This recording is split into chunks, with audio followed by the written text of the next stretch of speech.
Méditons avec la communauté des disciples du Christ vivant en ce mercredi 11 janvier 2023, première semaine du temps ordinaire, année liturgique A. Évangile de Jésus-Christ selon saint Marc au chapitre 1, versets 29 à 39. En ce temps-là, aussitôt sorti de la synagogue de Capharnaüm, Jésus et ses disciples allèrent avec Jacques et Jean dans la maison de Simon et d'André. Or, la belle-mère de Simon était au lit. Elle avait de la fièvre.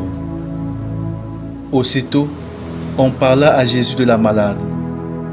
Jésus s'approcha, la saisit par la main et la fit lever. La fièvre la quitta et elle les servait. Le soir venu, après le coucher du soleil, on lui amenait tous ceux qui étaient atteints d'un mal ou possédés par des démons. La ville entière se pressait à la porte. Il guérit beaucoup de gens atteints de toutes sortes de maladies et il expulsa beaucoup de démons. Il empêchait les démons de parler parce qu'ils savaient, eux, qui il était.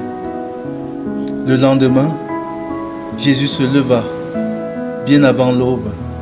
Il sortit et se rendit dans un endroit désert, et là il priait. Simon et ceux qui étaient avec lui partirent à sa recherche. Ils le trouvent et lui disent: « Tout le monde te cherche. » Jésus leur dit: « Allons ailleurs, dans les villages voisins, afin que là aussi je proclame l'Évangile, car c'est pour cela que je suis sorti. » Et il parcourut toute la Galilée, proclamant l'Évangile dans leur synagogue et expulsant les démons. Acclamons la parole de Dieu.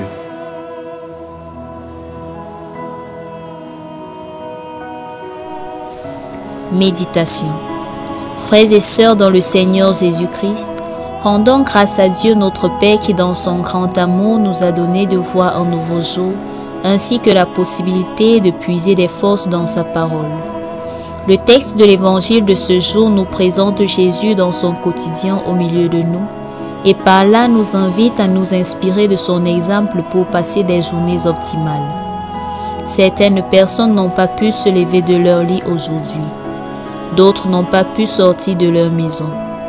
Mais nous qui sommes en santé, qui sommes sortis, qu'avons-nous à faire concrètement au cours de cette journée pour le bien-être commun et l'avancement du règne de Dieu? En effet, après la scène de la synagogue sur laquelle nous avons médité hier, Jésus et ses disciples se rendent chez Simon et André, peut-être pour se reposer ou pour prendre un repas. Mais trouvant la belle-mère de Simon souffrante, Jésus sait que son bien-être vient avant toute autre chose et décide de la guérir. Le soir, il ne se repose pas et continue à travailler, à guérir, et nous ignorons jusqu'à quelle heure. Et le matin, il ne décide pas de prolonger son sommeil, malgré la nuit sans doute courte et la fatigue de la veille. Il se lève de bonne heure pour prier. C'est là le début d'une autre journée de travail.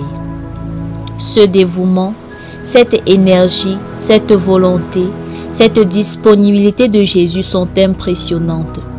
C'est ce modèle que nous voulons copier.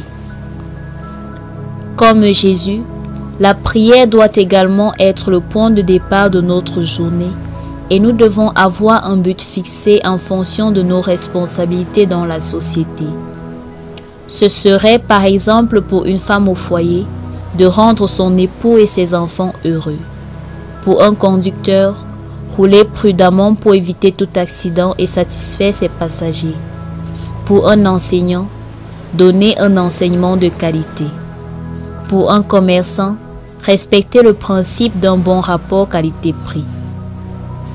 Bref, chaque personne a un rôle noble à jouer pour le bonheur de tous. Comme Jésus, nous devons consacrer notre journée à cela en limitant les temps de divertissement et en évitant les distractions.